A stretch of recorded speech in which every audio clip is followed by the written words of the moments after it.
It's been a while since we've seen releases over at the WWE, and it seems that drought of firing people, I guess, has come to an end with the release of 3 WWE superstars and 1 WWE legend slash backstage producer.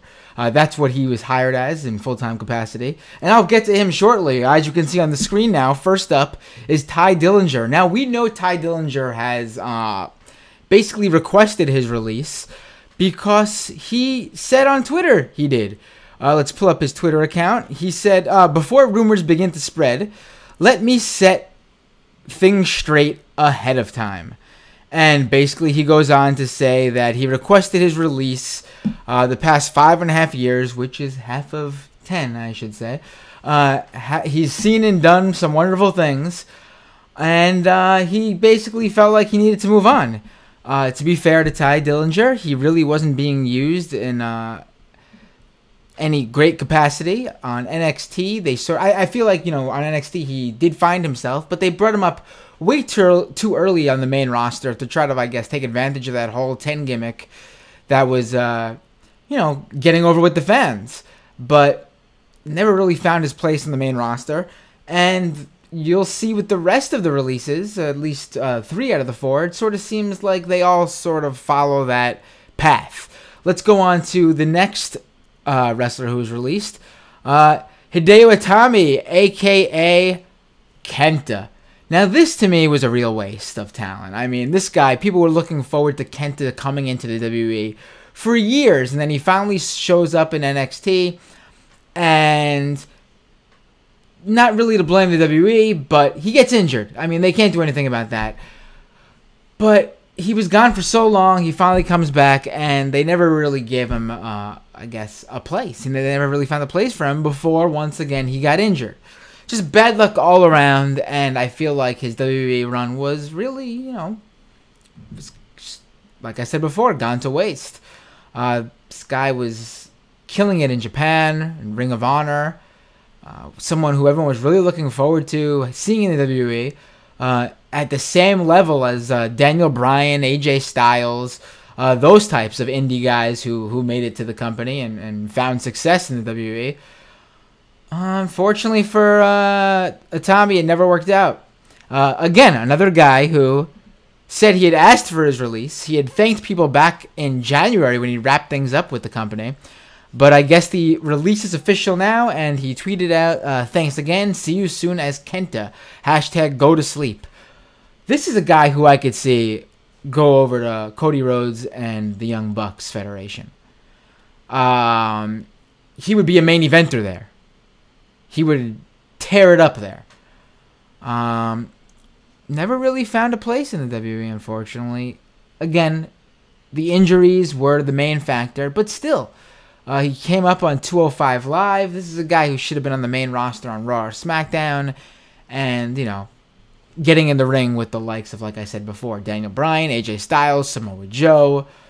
Could have, Kofi Kingston, if we want to talk about a current main eventer in the WWE who we've never seen get in the ring with Kenta. But I think we'll still see great things from him wherever he goes. And then I guess the surprise of the releases of at least the full-time main roster talent is TJ Perkins, TJP. I mean, I guess no real loss there. It was nice to see the guy in the WWE. A lot of people found him very annoying. A lot of people found the dabbing thing he did very annoying. A lot of people found TJP all around very annoying. I really don't have an opinion on the guy because he really didn't matter that much to me personally. I thought he was a good talent, a good, all-arounder in the cruiserweight division. Not really a star, someone to have on the roster to basically, put on good mid-card matches for the cruiserweight division and basically put over other guys. He was, they pushed him right away in the division. I didn't see it. I guess he has a young look, but this is a guy who we'll see on the Indies, and I'm sure his WWE run will help propel his indie career. maybe he'll go to AEW. Maybe a Ring of Honor run. Maybe it goes back to Impact. But I could see, a Tye Dillinger and especially a Hideo finding themselves on the indies and becoming big stars. TJP will be a good indie talent to basically work up the card. Maybe he'll main event a few indies. Maybe he'll, round out the mid-card for a couple of shows, and that's where he'll find his place. But I don't think TJP is going to end up being a big star anywhere, but maybe I'll eat those words eventually. Who knows? Doubt it. And then here's the surprise. This is coming from the Pro Wrestling Sheet. This is an exclusive. Folks, Arn Anderson has been let go from the WWE. I know most people won't probably be affected by this, being that he was basically, for the most part, an off-screen employee. He was a producer, I believe an agent, actually. And, he's been with the WWE for some time, I believe since WCW went out of business. In the WWE Hall of Fame, he's a legend, 4 Horsemen, good friend of Ric Flair. A weird timing for that reason.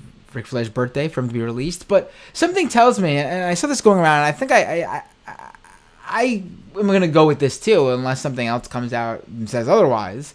But from what I'm understanding here, guy's 60 years old. Either he's going for a retirement, or maybe he's been, Cody Rhodes had something really nice things to say about him on Twitter once he heard this.